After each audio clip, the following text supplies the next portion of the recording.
Hola, mi nombre es Cristian Yamet, director de Vinculación con el Medio y Relaciones Institucionales de la Universidad Arturo Prat, y estamos dando inicio al nuevo programa UNAP al aire, que en tiempos de contingencia intenta ser un nuevo canal de comunicación entre la universidad, la comunidad universitaria y la comunidad en general. Para el día de hoy tenemos un tema de interés nacional e internacional que dice coronavirus, qué es y cómo lo debemos prevenir.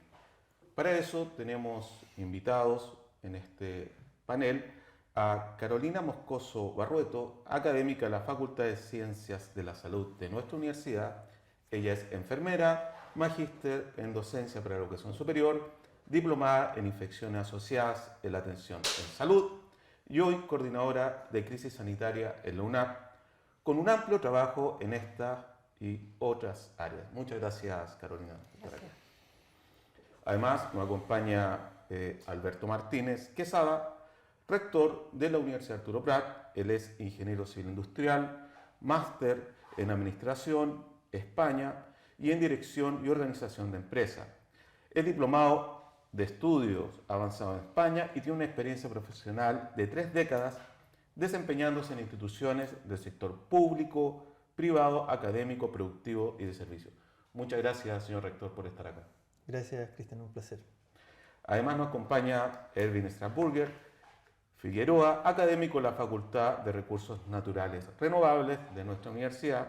Él es bioquímico, doctor en microbiología, con un postdoctorado en la Universidad de Bolonia, España, y en la Universidad de California, en Estados Unidos. Es socio de la Sociedad de Microbiología de Chile y de la Asociación Americana de Microbiología.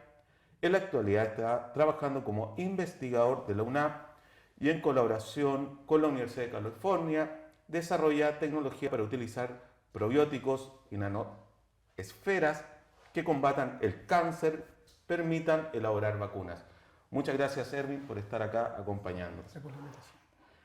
Bien, entremos en materia, estimada y estimados invitados.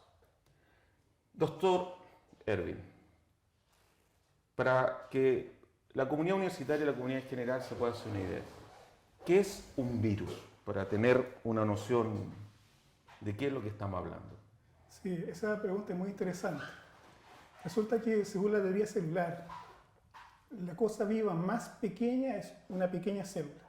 Y la célula, como muchos saben en el colegio, tiene DNA, proteína, membrana. Sin embargo, los virus están bajo esa escala. Desde ese punto de vista, entonces, un virus no es considerado un ente vivo, sino más bien una partícula que necesita de un hospedero para desarrollarse. Los virus están compuestos de material genético, que es el que tiene la información para sobrevivir en el tiempo, y ellos ocupan el material de la célula, ¿no es cierto? Engañan a la célula para hacerla sentir de que son parte de la célula para poder reproducirse. El problema de esta relación es que muchas veces al reproducirse la célula y liberar partículas virales, la célula hospedera termina dañándose, y ese es el daño celular que causan los virus. En el caso del coronavirus, es un virus de ARN, ¿ya? Y que tiene una membrana que lo recubre, ¿no? Los virus tienen que proteger su material genético cuando están en el ambiente. Esa membrana la sacan de la célula hospedera. Y tiene unas espigas, que son esa parte que cuando uno la mira por microscopía electrónica parece una corona, son proteínas que se encargan de reconocer a las células hospederas de modo de poder ingresar a esa célula y reproducirse. Entonces los virus en el fondo son partículas, ¿no es cierto?, hechas de ácidos nucleicos, proteínas y en algunos casos también membranas, y ocupan las células hospederas para su reproducción. Muchas gracias. Siguiendo en ese tema, ¿por qué entonces, qué ha pasado con este virus en particular, el coronavirus, que se ha vuelto tal vez una pandemia? Todavía no hay una vacuna. Bueno, eso es también, a la gente que le gustan los virus, todo esto es tremendamente interesante. Resulta que los virus, en esta relación que tienen que tener con el hospedero, en términos evolutivos, un buen virus es aquel que está en equilibrio con su hospedero. Eso quiere decir de que va a ser capaz de llegar a su hospedero, utilizar toda su maquinaria para reproducirse y salir de la célula, ¿no es cierto?, sin dañar al hospedero. Ese es el equilibrio ideal, ¿no? Y el coronavirus pertenece a una familia de virus muchos de ellos que están hospedados en murciélagos, en roedores y en otros animales. Y en esta evolución, ¿no es cierto?, pueden coexistir incluso a veces sin causar daño al hospedero. Por eso hay muchos animales que son portadores de los virus, pero no manifiestan la enfermedad del virus. ¿Ya? Entonces, ¿qué ocurre? Los virus también mutan, ¿no? Y en esa mutación natural puede cambiar entonces la capacidad de reconocer un hospedero. Un virus, por ejemplo, cualquiera, ¿no es cierto?, que esté evolutivamente acostumbrado a los roedores, si nos infecta a nosotros no nos va a pasar nada. El caso, por ejemplo, el virus influenza que está en los cerdos, por ejemplo, las aves, si nos infecta a nosotros no nos pasa nada porque nuestra célula no reconoce a la partícula viral y la partícula viral es incapaz de ingresar en la célula. Pero ¿qué pasa cuando una de esas partículas virales ha mutado y ha cambiado entonces esta proteína que está en la corona y ahora es capaz, sí, de unirse y reconocer a una célula humana? Entonces ahora es capaz de ingresar a la célula humana y reproducirse. Entonces lo que pasa en todos estos virus que son de naturaleza zoonótica es que eventualmente aparece una variante del virus que sí es capaz de cambiar de hospedero y pasar entonces, en este caso, al hospedero humano. Y por ser un virus nuevo tenemos esta pugna, ¿no es cierto?, en que el virus se quiere reproducir y nosotros nos queremos defender del virus. Entonces se genera generalmente infecciones. La cantidad de virus que hay en el medio ambiente es impresionante. Si ustedes sacan una gota de agua de mar van a encontrar millones y millones de virus. Sin embargo, los que nos afectan a nosotros en términos epidemiológicos son un grupo muy reducido. Entonces lo que pasó con el coronavirus fue que en China, debido a que las personas suelen estar consumiendo animales que pueden ser portadores del virus, aumenta el riesgo de que ese virus pase al humano, ¿no? Y una vez que pasa al humano, entonces ya si el virus es capaz de dispersarse de persona a persona, empieza entonces a ocurrir lo que se llama una epidemia con una dispersión muy rápida de un virus, que por no estar acostumbrado a reproducirse en las personas humanas suele ser muy dañino para la persona. Muchas gracias, doctor. Carolina, en tu rol de coordinadora de crisis, a veces hemos escuchado algunas medidas que en un principio nos parecían exageradas, el evitar el contacto social, etc. Pero sin embargo se ha demostrado que es una de las medidas, no tener una vacuna todavía, lo que podemos hacer en forma de prevención. ¿Qué es lo que se está haciendo en el sistema de salud y qué es lo que estamos haciendo como universidad para enfrentar esta pandemia? Bueno, como bien lo decía acá el doctor, esto es un virus que se está manifestando recién a los seres humanos. Es una cepa distinta a los otros coronavirus que se habían visto anteriormente. Por lo tanto, recién estamos conociendo cuál es el comportamiento que ha ido teniendo desde que apareció en China en diciembre, que fueron los primeros casos. A medida que fue pasando los días y las semanas, nos fuimos dando cuenta de que era altamente contagioso y inicialmente se decía que se transmitía a través de gotitas, ¿no? Cuando nosotros hablamos o estornudamos o tosemos, eliminamos unas gotitas que muchas veces nosotros no las vemos. Es ahí donde se aloja el virus y es capaz de salir hacia afuera, ¿no? Ahora, este virus pesa un poquito más que otro tipo de microorganismo, por lo tanto, al viajar o volar por estas gotitas, no es capaz de llegar más allá de 1 metro, 1,5 metros, ¿no? A medida que se fueron haciendo estudios, se dieron cuenta de que además este virus podía permanecer activo en la superficie.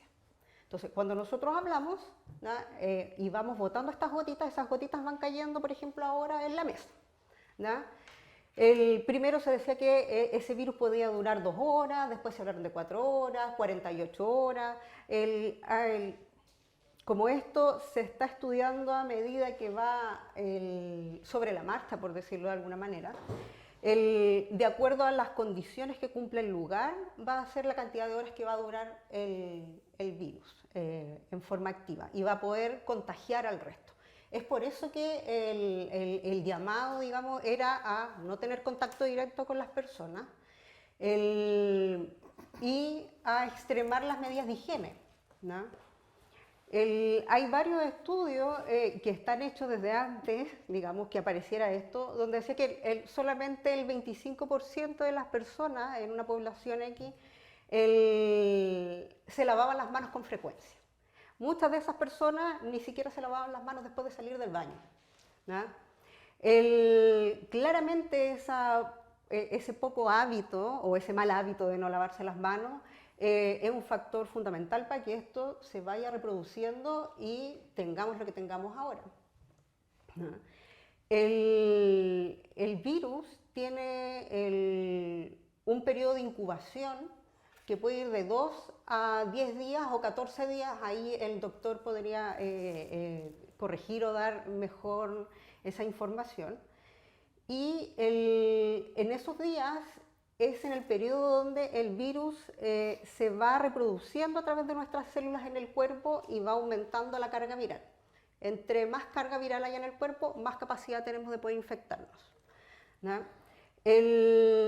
Lo principal para poder evitar el contagio, y ahora que en Chile nosotros llevamos 2 semanas desde que apareció el primer caso, es primero aislarnos, que nos parecía un poco exagerado, como dice acá el director de vinculación, pero es la mejor medida para poder disminuir esta ola o esta curva que va en ascenso y que lamentablemente acá en América somos el segundo, en Sudamérica somos el segundo país que tiene mayor contagio.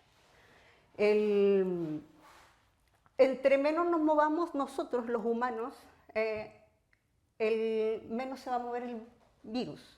Por lo tanto, si hacemos un trabajo comunitario, solidario, vamos a poder disminuir esa carga.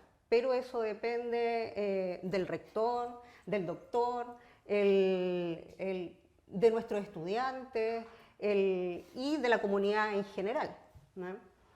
Hay cosas que no podemos evitar hacer.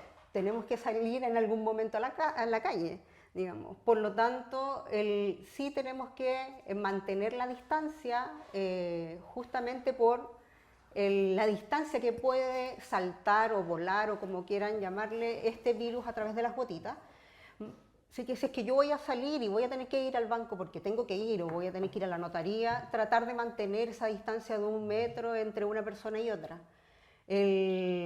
Lavarse las manos frecuentemente es la medida que tenemos para evitar las infecciones entre persona y persona. De hecho, como profesional de la salud y todos los que nos desempeñamos en esa área sabemos que no hay ninguna otra estrategia para poder evitar los contagios entre las personas en los hospitales o en los centros de salud, más que el lavado de manos. Es la mejor estrategia que podemos tener para evitar estas infecciones cruzadas.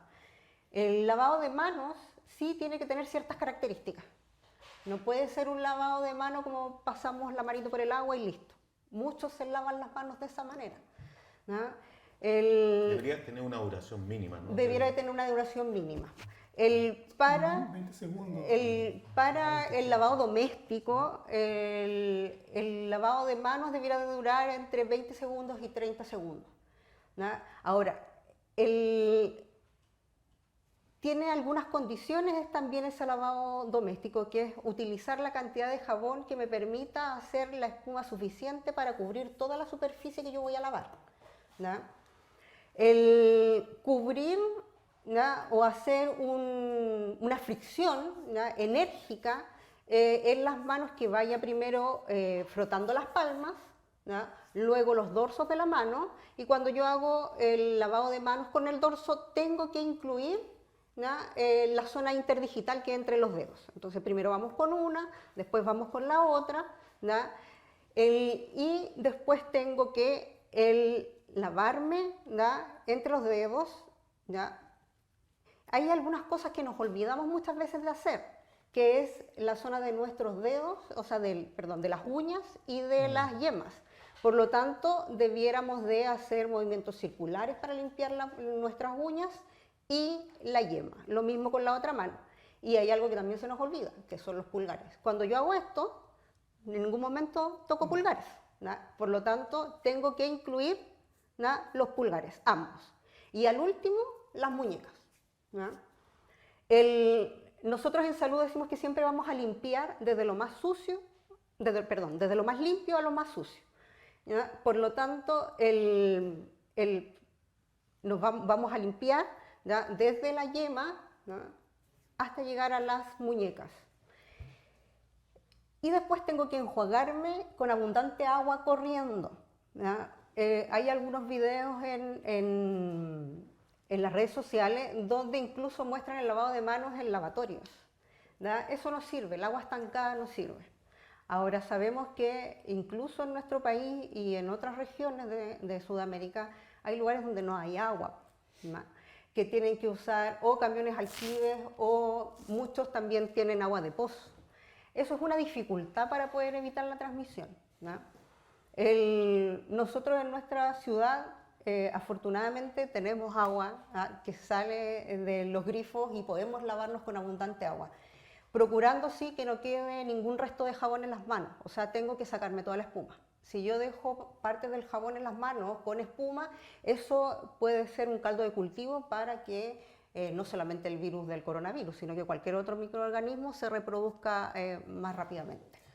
Quizás un alcance, Cristian, poder preguntar, que lo hemos conversado bastante con Carolina, es el tema de la diferencia entre el jabón y el alcohol gel. Quizás sería interesante explicarlo, y también la diferencia entre un jabón en barra y un jabón líquido, porque la gente consulta mucho sobre ese tema. Sí. Lo que tiene que ver con el lavado de manos doméstico, basta con usar el jabón de tocador que uno tiene, el que uno compra normalmente y usa en la casa, ¿ya? Lo ideal es el jabón líquido, ¿ya? Existen los jabones en barra, pero el jabón en barra, si no sabemos mantenerlo, también va a ser un caldo de cultivo. Por lo general nos lavamos las manos y dejamos el jabón con agua y mucha espuma ahí en el portajabón, ¿ya?, que queda ahí hasta la próxima persona que lo vaya a utilizar, y eso también puede generar una réplica de microorganismos, ¿ya?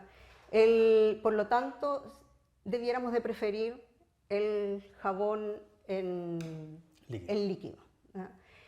Y con respecto a lo que es el alcohol gel, el jabón nos sirve de limpieza. El alcohol gel es que tiene una base alcohólica, que tiene que ser de 70 grados para arriba, es un antiséptico, ¿ya? Por lo tanto, nos permite aseptizar la zona que nosotros vamos a utilizar, en este caso la higienización de manos con el alcohol gel. Pero el alcohol gel tiene que tener algunas condiciones para que yo lo pueda usar, ¿ya? Una de esas condiciones es que yo necesito tener las manos visiblemente limpias para poder utilizarlo, ¿ya?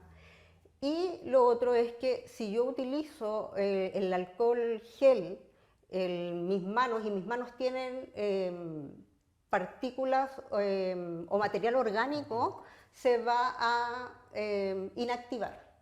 ¿Qué significa eso? Porque se preguntarán qué es lo que es materia orgánica.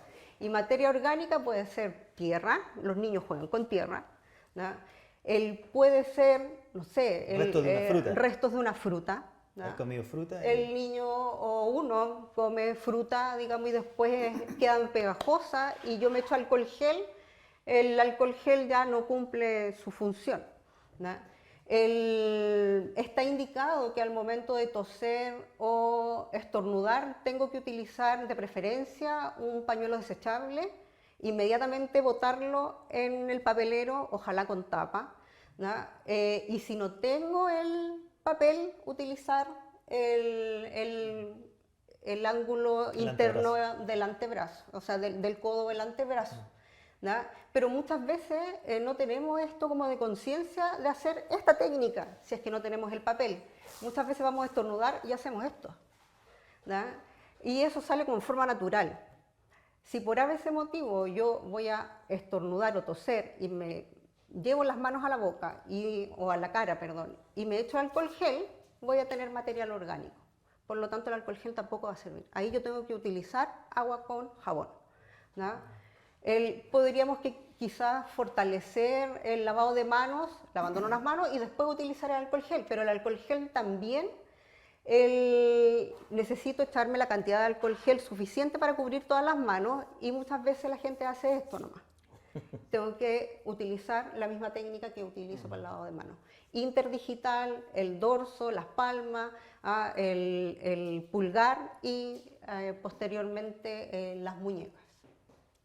Muchas gracias, nos ha quedado bastante claro, por favor. Sí, respecto a eso quisiera continuar esa idea para explicar un poco lo que es la pandemia. ¿Ya? El virus del SARS, porque es SARS-CoV, a ver, para explicar un poco los términos. Este virus produce un síndrome respiratorio agudo, severo, ¿ya? Lo cual en inglés se denomina SARS. Y viene, cuando se hizo el genoma de este virus, el coronavirus, se encontró que era muy parecido, un 99%, a lo que fue el antiguo SARS, que también se generó en China. De modo que el nombre del virus es SARS-CoV-2, por ser el segundo virus, ¿no es cierto?, coronavirus que viene del SARS. Y la enfermedad que genera esta enfermedad, que enfermedad en inglés es disease, ¿no es cierto?, se le llamó COVID-19 por ser un coronavirus que causa enfermedad, ¿no es cierto?, en inglés, 19. Entonces, cuando hablamos de COVID, estamos hablando de la enfermedad, cuando hablamos del SARS-CoV-2, estamos hablando del virus en particular. ¿Ya?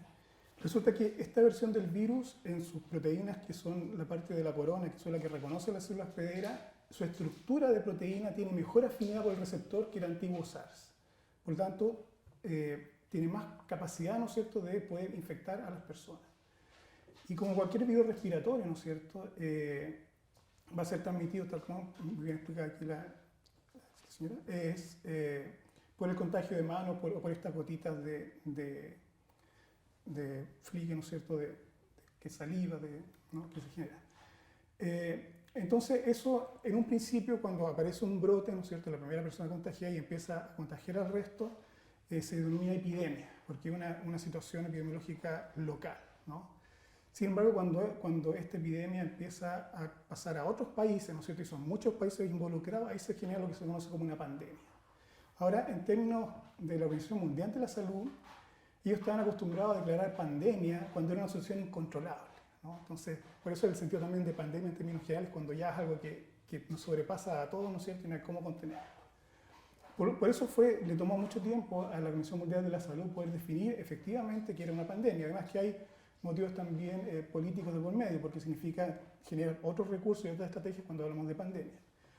Sin embargo, dado que estaba ya esparcido en muchos países, se denominó pandemia y esta fue la primera pandemia controlada, por decirlo así, que está declarando la Organización Mundial de la Salud. La razón por la cual se genera la pandemia es lógica desde el punto de vista actual, es que estamos todos interconectados, ¿no? Aquí hay gente que viaja al extranjero continuamente, de vacaciones, por trabajo, ¿no? Entonces, en este mundo globalizado, era fácil, ¿no es cierto?, que cualquier tipo de brote epidemiológico rápidamente se dispersara, sobre todo los que están relacionados con una dispersión vía aérea, ¿no? Y la medida que se tomó fue el ir tomando la temperatura, de modo que tomando la temperatura se podía filtrar en cierto modo qué personas podían o no podían viajar, ¿no es cierto?, y restricciones para ingresar a los países. Sin embargo, según las publicaciones, la efectividad de esa toma de temperatura fue del 75%, o sea, hay un 25% de personas que podían haber estado contagiadas y que no fueron detectadas por este tipo de detección infrarroja de la temperatura. Por lo tanto, ahí hay una brecha, ¿no es cierto?, que no somos capaces de detectar y que permite entonces que personas vayan, ¿no es cierto?, a otros países y vayan contagiando. Lo segundo es la tasa de reproducibilidad que tiene el virus. La tasa de reproducibilidad se define como a partir de un virus inicial, ¿no es cierto?, de una persona infectada, cuántas personas después pueden infectar en la siguiente etapa. Y se ha considerado que para el virus del SARS está como entre 2.2 a 3.5 más o menos el porcentaje de infección. Es decir, si hay una persona infectada, los siguientes van a ser entre 2 a 3 personas infectadas. Y así entonces va a ir en escala logarítmica, ¿ya? Ese contagio es muy parecido al contagio que tuvo el SARS anterior, así que la tasa de contagio es más o menos similar. Y la diferencia de la tasa de contagio va a variar obviamente según las ciudades y la cultura, ¿no? Si tienen ciudades que están completamente herméticas y que está todo protegido, esta tasa de dividirse puede llegar incluso hasta 0.15, ¿no? O sea, es decir, básicamente el virus no se dispersa. Mientras que en otras ciudades donde hay mucho contacto de las personas, no se toman las medidas adecuadas, se ha llegado a registrar incluso casos de hasta 6. O sea, es decir, que a partir de una persona se puede llegar a infectar 6 personas. Así que ese dato puede variar un poco, ¿no?, dependiendo mucho de la cultura y de las personas. Muchas gracias, Eric. Bien, vamos a una pausa y regresamos con las medidas que está tomando nuestra institución a cargo del señor rector que nos está acompañando acá en este panel.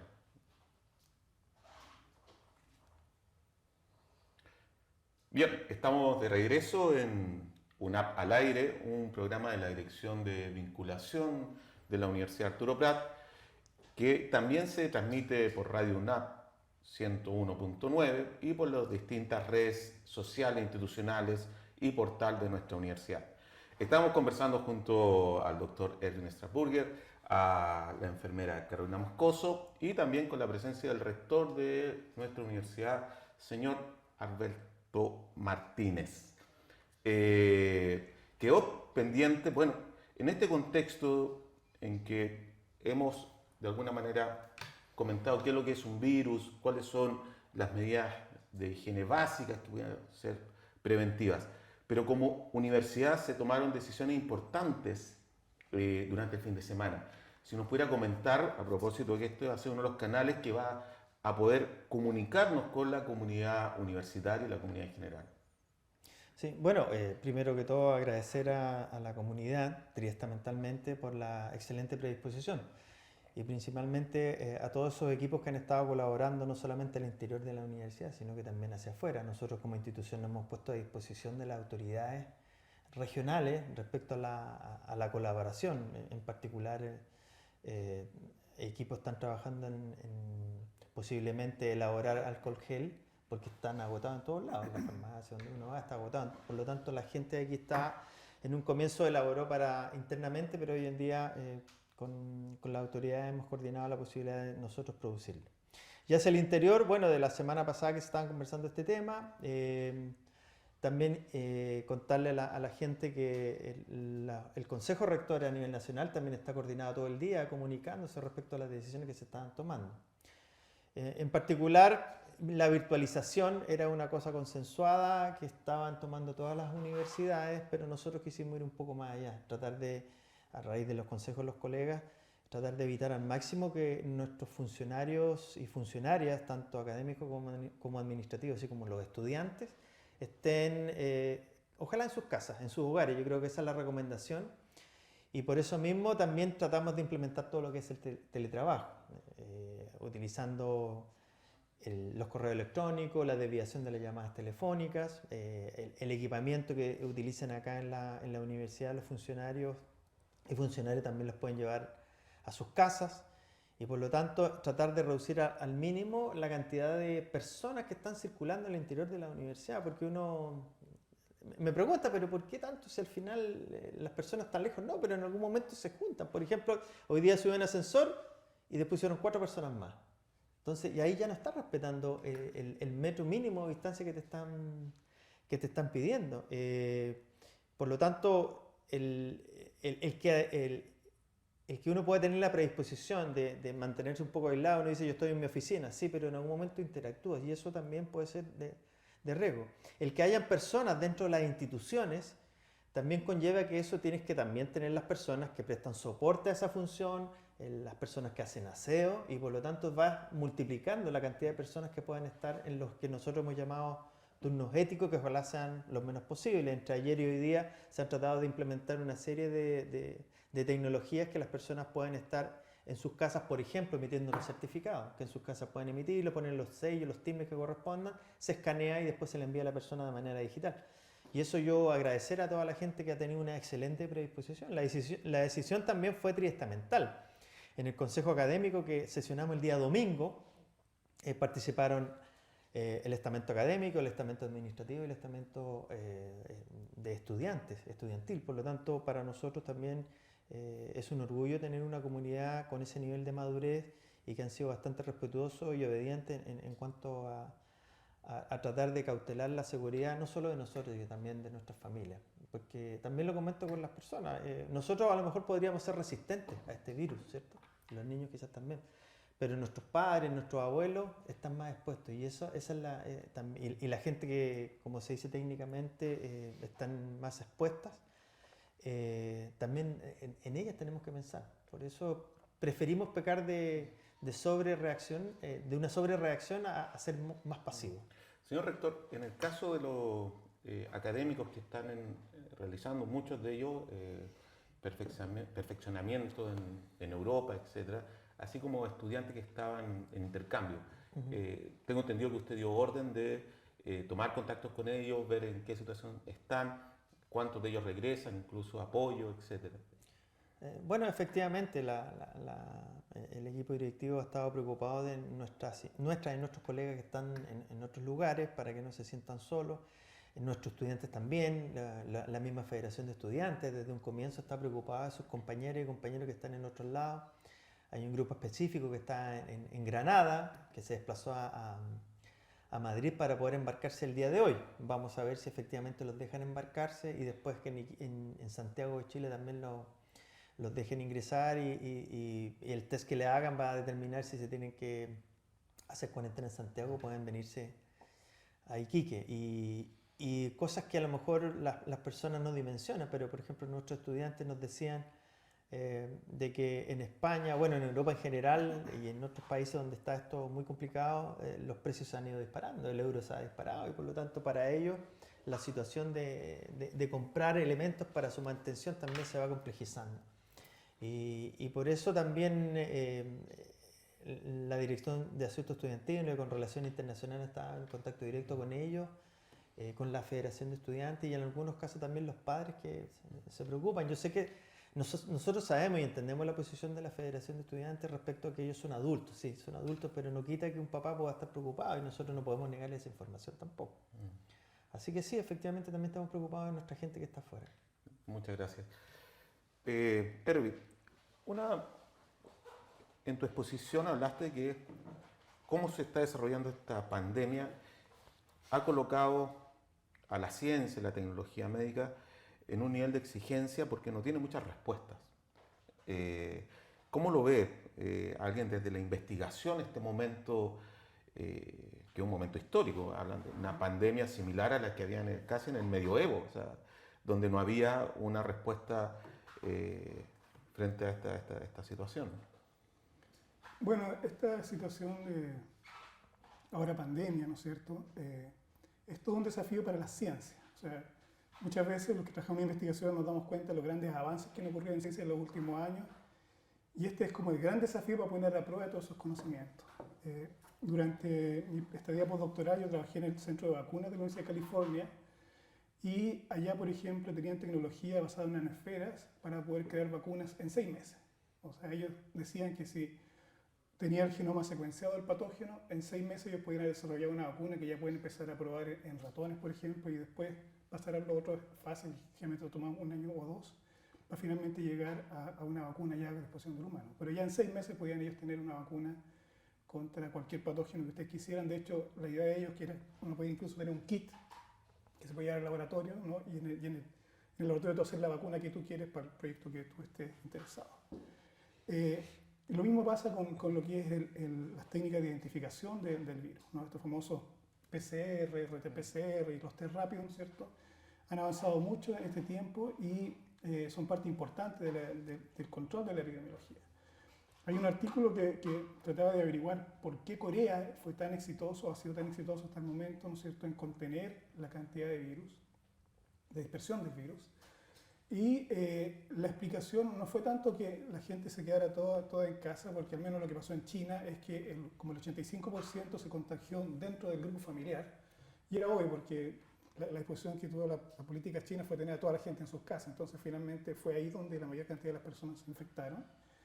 Y lo que ha hecho Corea, entonces, a diferencia de China, fue tener un sistema de alarma ocupando todas las redes de multimedia, ¿no es cierto?, de comunicación y plataformas sociales, de modo que cuando aparecía una persona confirmada por coronavirus, a través de su dato de tarjeta de crédito, su localización por celular, qué sé yo, sabían dónde había estado, inmediatamente por redes sociales, pero resguardando la identidad del sujeto, de modo que nadie ni iba a saber quién fue el que estuvo ahí, informaban en que en esa área, por ejemplo, hubo una persona infectada con coronavirus y se podían tomar las medidas del caso. Si fuera Iquique, por ejemplo, y la universidad pudiera apoyar con ese tipo de tecnología, se podrían enviar mensajes, Twitter o qué sé yo, de que en el edificio, no sé, la costanera de de Casino, por Cabancha, ejemplo. o el casino, o tu edificio personal donde estás viviendo tú, Sí. hay un contagiado, entonces tú ya sabes que tienes que tomar las medidas porque uno de tus vecinos está contagiado, ¿no es cierto? Y significa que quizás la gente de administración va a estar limpiando continuamente los botones del ascensor, van a tener más limpios los pisos. Entonces, ese tipo de estrategia, ocupando la tecnología actual, ¿no es cierto?, ayuda mucho a Corea.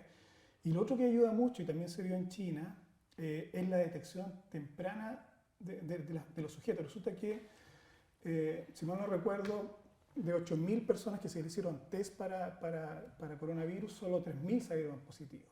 Es decir, tienen una cantidad enorme de personas que van a consultar pensando que tienen coronavirus y no tienen coronavirus. Pueden tener influenza, hay otra enfermedad respiratoria asociada, ¿no es cierto? Entonces, ahí hay un desafío enorme que es el tener la capacidad tecnológica para hacer los test de coronavirus, que en este caso por ser de RT-PCR, no son test fáciles de hacer, requieren un poco de experticia en el manejo de la preparación de la muestra y en el ensayo, a menos que tengas el recurso suficiente para ocupar estas máquinas robot, que básicamente uno hace una muestra sencilla, la pone en el robot y el robot hace todo.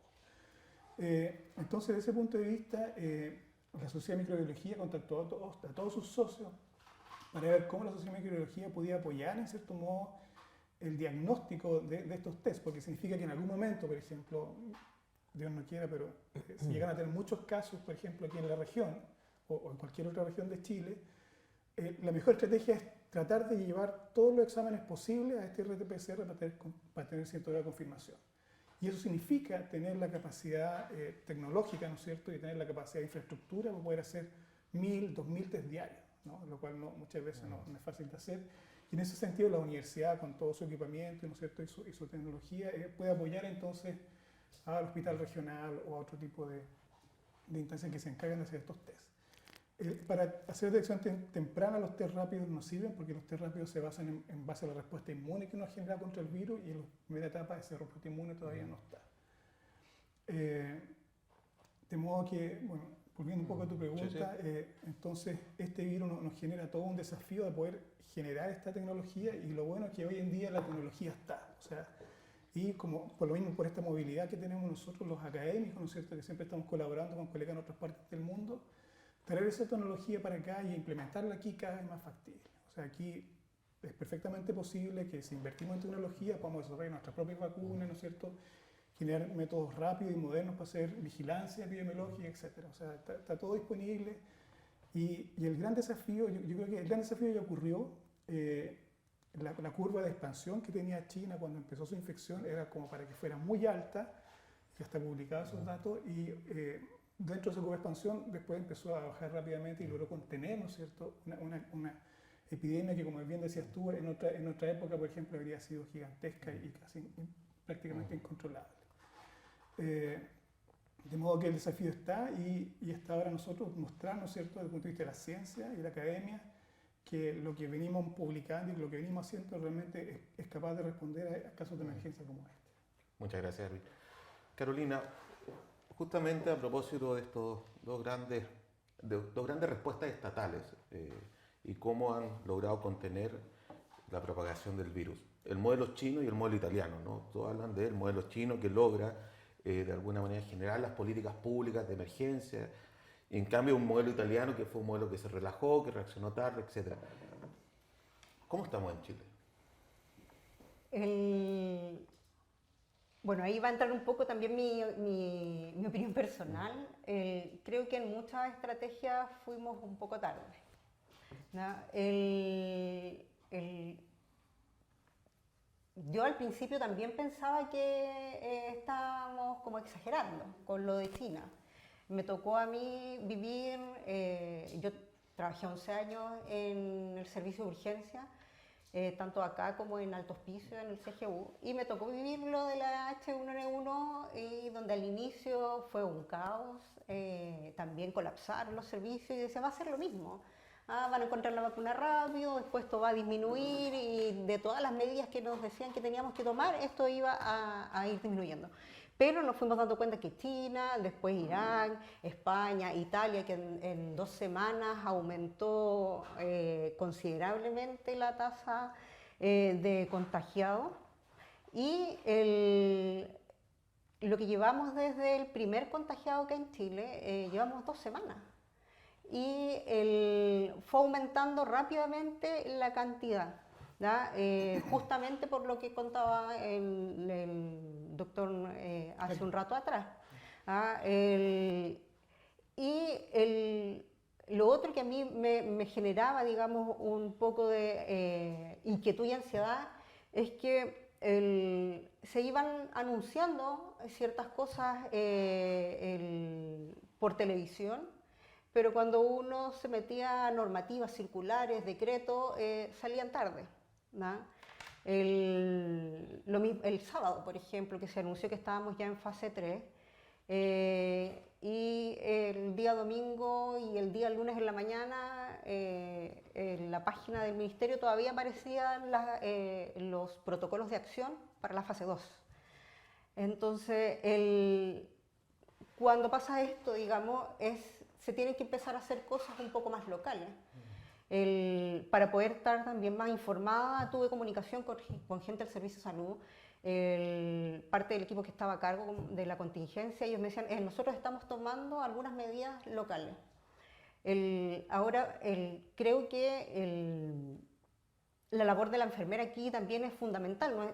Parte de nuestras funciones es educar a la población.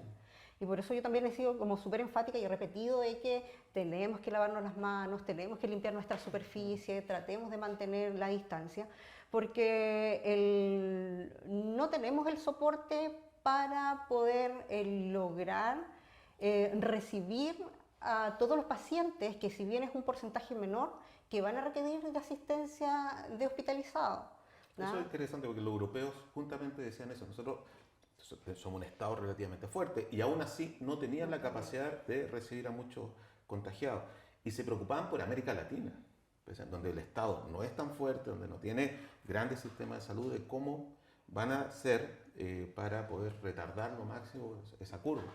¿Puedo agregar algo? Mira, yo creo que una de las cosas aquí que impacta mucho es la experiencia, ¿no? China y Corea tenían experiencia con el SARS. O sea, ellos ya pasaron por esta primera etapa de tener que recibir un virus complicado en, una asistencia, en un local hospitalario de asistencia, porque el recibir una persona con SARS no significa solamente tener, por ejemplo, un cuarto aislado, sino que significa que toda la política del hospital, y corrígeme, yo no soy del área de salud, tiene que trabajar en torno a eso, ¿no? En Alemania, por ejemplo, me parece que ningún médico se ha infectado. El problema en Italia pasó que en los hospitales se empezó a enfermar la gente porque no tenían la experiencia. En China y Corea tienen experiencia con SARS, por lo tanto saben cómo manejar esto. De hecho, China lo primero que hizo fue tener hospitales completamente aislados para tratar a las personas con SARS, porque si bien este coronavirus, ¿no es cierto?, es capaz de generar, ¿no es cierto?, para las personas que tienen un sistema inmunológico como un resfrío común, el problema está para las personas que pueden tener otras infecciones respiratorias, ¿no es cierto?, o que tienen diabetes, otro tipo por ejemplo, Tarapacá es el número 1 en tuberculosis en Chile. Entonces, todos los pacientes que tienen tuberculosis, si les da este coronavirus, es un riesgo muy grande para ellos, ¿no? Entonces, la experiencia que tuvo China y Corea les permitió trabajar más rápido, ¿no es cierto? En cambio, Italia, por primera vez se encontró con un virus así, el sistema médico colapsó, los médicos se enfermaron, ¿no? Entonces, y eso generó la propagación del virus. Ahora, el problema es que Chile en este momento, su tasa de infección, si lo miramos por cantidad de habitantes, porque Chile es un país más chico que Italia, tiene una tasa de crecimiento más rápido de contagiados que lo que tuvo Italia en su momento. Así que si fuéramos por estar en alguna liga, estaríamos liderando los que no estamos actuando bien. Por eso yo felicito que realmente se hayan tomado medidas de naturaleza aquí en Iquique y el no tener que esperar a que en Iquique hubiera un contagiado, ¿no? O sea, lo mejor para evitar el contagio es prevenir el contagio, y la mejor forma de prevenirla es justamente tratando de evitar estos contactos y esta sociabilización. Sí, señor rector, usted lideró justamente esta iniciativa de no solo suspender actividades, que es lo que hemos visto en muchas universidades, sino además llamar a los funcionarios que se vayan para la casa. Que eso no ha sido necesariamente en todas las universidades. Es un desafío nuevo, sin duda. ¿Cómo lo proyecta usted? ¿Cómo ve esto a lo mejor va a ser de universidades tal vez más semipresenciales, teletrabajo? ¿Esto va a ser, llegó para quedarse? ¿Vamos a tener que convivir con eso? ¿Qué está discutiendo tal vez el Consejo Rector al respecto? Sí, efectivamente, desde la semana pasada que estamos discutiendo esto, tuvimos taller del CUESH, que es el Consorcio de Universidades del Estado, y con el CRUSH, que es el Consejo de Rectores, donde ya más amplio, no solamente están las del Estado. estamos constantemente debatiendo y conversando, gracias a las tecnologías, como dice Erwin, ¿cierto? En tiempo real. Y efectivamente las universidades partieron con este tema de virtualizar un poco sus clases, pero ya están avanzando a efectivamente potenciar más el teletrabajo, ¿no?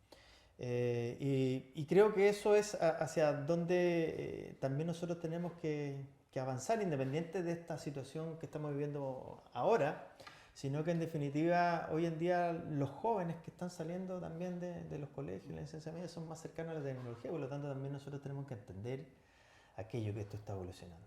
Sí quisiera también, Cristian, si me lo permites, hablar un poco respecto a la pregunta que estaba haciendo, respecto a los liderazgos. Yo creo que yo prefiero efectivamente pecar de sobre reaccionario que estar pasivamente esperando a ver qué sucede. Yo creo que ahí yo hago una autocrítica como país. Yo creo que hemos sido un poco lentos en la reacción. El fin de semana conversábamos, Erwin me enviaba correos, Carolina me decía de que buscaba las páginas que debían estar esta información y no, todavía estaba en la información de fase 3. Y eso uno empieza efectivamente a preocuparse, mientras que vemos países vecinos que de inmediato cierran fronteras, de inmediato toque de queda, la gente no anda en las calles, se turnan en las familias para salir a comprar. Esas son medidas que, lejos de exagerar, yo creo que nos están protegiendo. Y sumado a eso, yo quiero aprovechar este espacio para resaltar el tema de la ciencia. O sea, somos un país que invierte muy poco en ciencia. El Producto Interno Bruto invertimos, qué sé yo, el 0,4, 0,5, por ahí andaremos, mientras que otros países están en el 2,4 y los más avanzados sobrepasan el 4%. ¿Qué quiero decir? Yo creo que en estos momentos nosotros también a veces somos autocríticos, se nos critica mucho que las universidades investigan para quizás el paper y no transfiere a la comunidad. Bueno, esta es una prueba, como lo dijo Erwin, de que efectivamente esas investigaciones que alguien dice que a veces no las entienden para qué, estos son los momentos donde sirven. Este es el momento donde las universidades debiesen ser los asesores técnicos para la definición de políticas públicas y la toma de decisiones inmediatas. Los liderazgos políticos que hoy en día están tomando decisiones a nivel nacional, regional o quizás comunal, debiesen tener asesores científicos, deben invitar a las universidades para que expliquen lo que, por ejemplo, ahora están explicando nuestros colegas, porque la decisión obviamente ahí está más fundamentada. Se ha creado un Ministerio de Ciencias que en definitiva creo que va a apoyar a esto. Yo escuché al ministro que directamente ha dicho que este ministerio no se creó necesariamente para los científicos solamente, sino que efectivamente para que la ciencia esté al servicio de la comunidad. Y yo creo que es un salto interesante donde veo con optimismo de que se pueda efectivamente mirar con otra mirada a la ciencia y que se pueda inyectar los recursos que correspondan. Sí, si me permite. Por favor. Eso ocurrió en otras regiones. Resulta que la Sociedad de Microbiología en su página web explica que ciertos consejos municipales o organizaciones han invitado a los colegas de la sociedad a que hablen con ellos y den un poco de consejo de cómo enfrentar esta situación. Así que, o sea, eso se da en otras partes. Claro. Carolina, una consulta. ¿Cuántas camas críticas dispone nuestra región? El primero, decir que el hospital Iquique es el hospital regional, ¿verdad? Y eso abarca los pueblos del interior, Alto Hospicio, Pozo, La Tirana, Las Caletas, ¿verdad? No es solo Iquique, ¿verdad? Nuestra población ha ido creciendo mucho y el hospital de Iquique no da abasto hace mucho tiempo, ¿verdad? Estamos todavía, yo creo que todo a la espera de la construcción y término del hospital de Alto Hospicio. Pero en estos momentos las camas críticas son pocas, ¿no? Tenemos una UCI que tiene 6 camas, se están convirtiendo camas. Tengo entendido que ayer que ya se notificó ya que estábamos en fase 4, se van a convertir camas, pero no sacamos nada con tener muchas camas si no tenemos, digamos, un soporte completo, digamos, que pueda permitir tener a estos pacientes que van a requerir soporte ventilatorio, digamos, suficiente para la cantidad de personas, ¿no? Los respiradores mecánicos. por los ejemplo. ventiladores mecánicos también son escasos en la región y no solamente vamos a tener pacientes con coronavirus que van a necesitarlo. Nosotros somos una población que tiene muchos adultos mayores. Es sabido que Iquique es bien bohemio. Hay mucho accidente de tránsito asociado, digamos, a esta bohemia que a lo mejor mal nos caracteriza o bien nos caracteriza, dependiendo de cómo tomemos la diversión.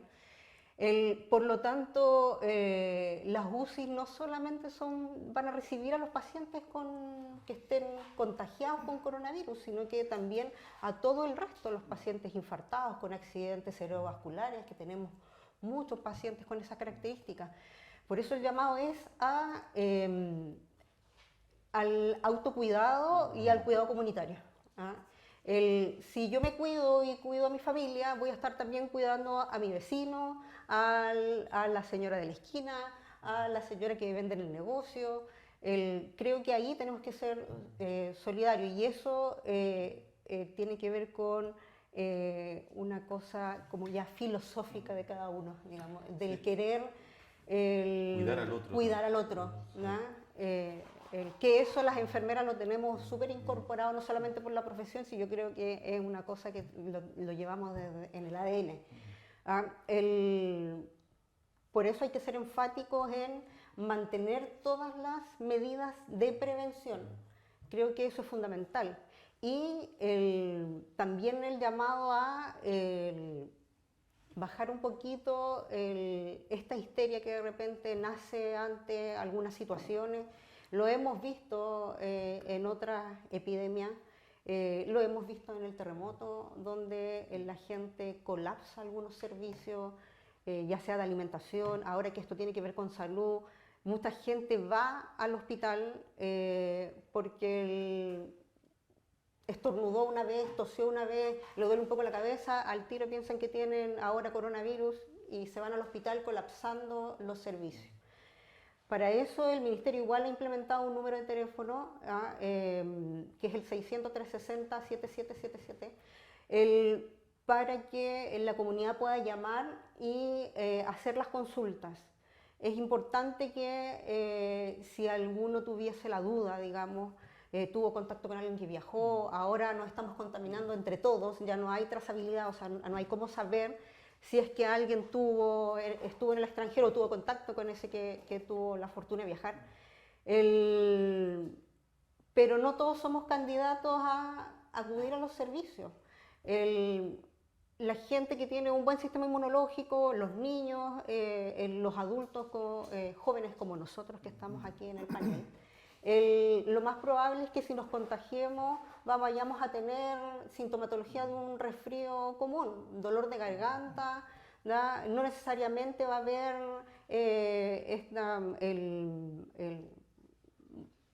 mucosidad, digamos, no, porque el virus se ha manifestado de esa forma. Pero sí hay que cuidar a la población que es más susceptible y que son los pacientes que tienen enfermedades crónicas, inmunodepresivos, y nuestros adultos mayores. Nosotros tenemos muchos adultos mayores, que son los que más se mueren. Entre más edad tengamos, hay mucho mayor riesgo. Y por lo menos yo quiero a mi abuelito vivo harto rato todavía. Sí, en ese aspecto hay que mencionar que los fumadores también son propensos a desarrollar esta respuesta aguda severa por coronavirus. Así que sean personas jóvenes, muchas veces creen que son inmunes a todo, pero si son personas jóvenes y fumadores, puede ser un riesgo para ellos. Bien, estamos llegando al final de este primer programa al aire, una iniciativa de la Dirección de Vinculación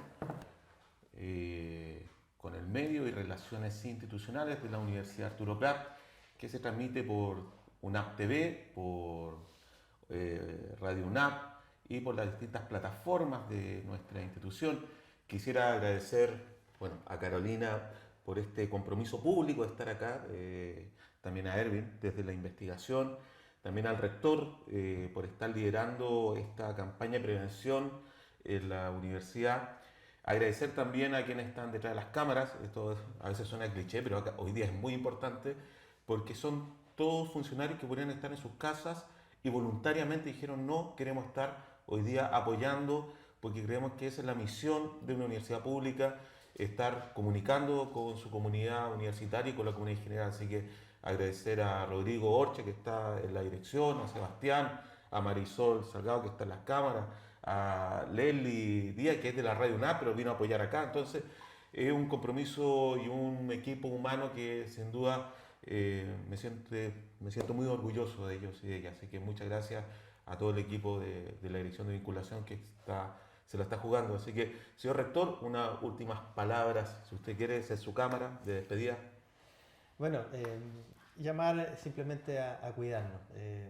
Hoy día escuchaba a un consejero que hablaba de que el Tamarugal en particular tiene mucho adulto mayor, por lo tanto está muy preocupado. En la medida que nosotros nos cuidemos, que no estemos en contacto, que nos mantengamos lo más posible en nuestros hogares, creo que vamos a colaborar. Así que eso, y agradecer a toda la gente que anónimamente está colaborando para enfrentar esta situación como universidad y como región. Gracias.